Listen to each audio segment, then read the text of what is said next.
Morning students, आज हम लोग class 10th maths NCERT book से प्रश्नावली 1.3 पढ़ेंगे, जिसमें पहला क्वेश्चन है दर्शाइए कि रूट 5 एक अपरिमेय संख्या है। मान लेते हैं कि रूट 5 एक परिमेय संख्या है।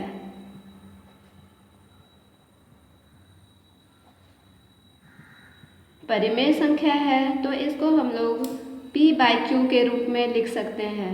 रूट 5 बराबर p/q, जहाँ q 0 के बराबर नहीं होना चाहिए। इसको हम लोग समीकरण 1 मान लेते हैं। अब इसमें p और q ऐसी संख्या है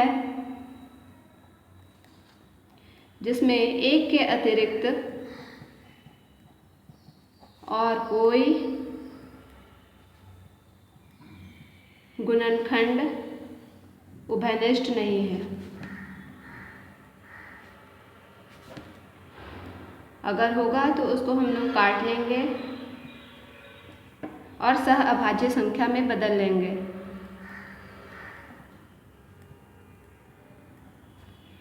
अब समीकरण 1 को दोनों तरफ वर्ग करने पर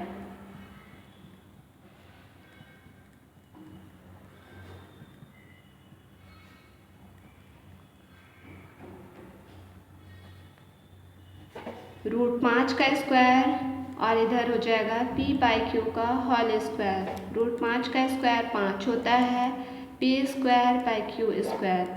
q स्क्वायर इधर भाग में है, इधर जाएगा बराबर के इधर गुना में हो जाएगा 5q² बराबर p²। इसको हम लोग समीकरण 2 मान लेते हैं। यहाँ हम लोग देख रहे हैं कि ये इसके साथ गुना में है, 5 बराबर के इधर जाएगा तो भाग हो जाएगा, तो p² हम लोग को दिखाई दे रहा है 5 से विभाज्य है। जब p² 5 से विभाज्य है तो p भी 5 से विभाज्य होगा। इसलिए हम लोग p को 5 के गुणज के रूप में लिखते हैं। मान लेते हैं ये 5k है। अब इसको समीकरण 2 में रखने पर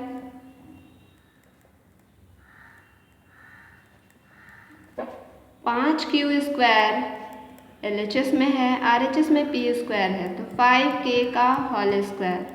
5q² रह गया, 5 बचे 25k² बराबर के दोनों साइड 5 का गुणज है तो कट जाएगा। q² बराबर हो गया 5k²। अब इसमें हम लोग को दिख रहा है कि 5 इसके साथ गुणज में है, इधर आएगा भाग में हो जाएगा, तो q² हम लोग को 5 से विभाज्य होता दिख रहा है, 5 से विभाज्य है, इसलिए q 5 से विभाज्य होगा।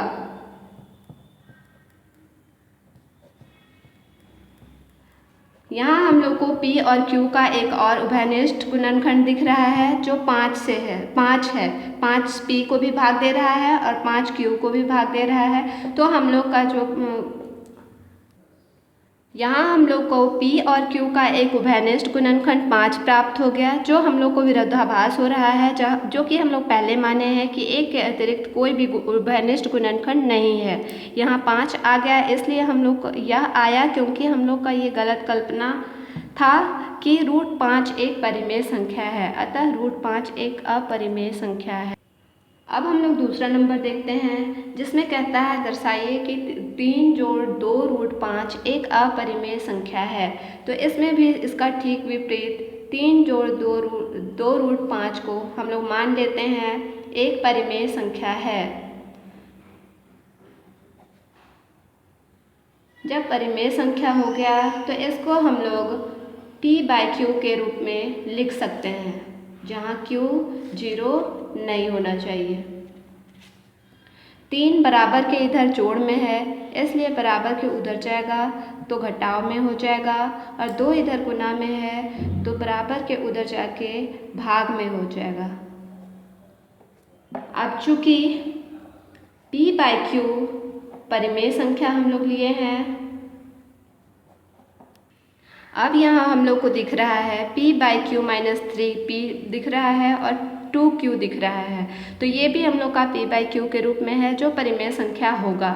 अब इसका दायां पक्ष परिमेय है, इसलिए इसका बायां पक्ष भी परिमेय होगा, इसलिए √5 परिमेय संख्या हो जाएगा। चूँकि हम लोग देख चुके हैं इससे पहले के क्वेश्चन में √5 एक अपरिमेय संख्या है, तो यह हमारी गलत कल्पना के कारण प्राप्त हो गया। इसलिए हम लोग देखेंगे कि 3 जोड़ 2 √5 एक अपरिमेय संख्या है। थर्ड नंबर में है, सिद्ध कीजिए कि निम्नलिखित संख्याएं अपरिमेय संख्याएं हैं। इसमें दूसरा और तीसरा जैसे ऊपर बनाए हैं वैसे ही बनेगा। पहला नंबर में है, नीचे रूट में है, हर में, तो इसके लिए हम लोग को सबसे पहले परिमेयकरण करना पड़ेगा। परिमेयकरण करने पर जो संख्या नीचे रहता है उसी से गुना और भाग कर दिया जाता है। तो ऊपर हो गया √2 और नीचे हो गया √2 गुना 2, √2 बराबर 2। अब इसको लेके चलेंगे तो हम लोग का क्वेश्चन बन जाएगा। नेक्स्ट एक्सरसाइज हम लोग नेक्स्ट वीडियो में देखेंगे। Thank you.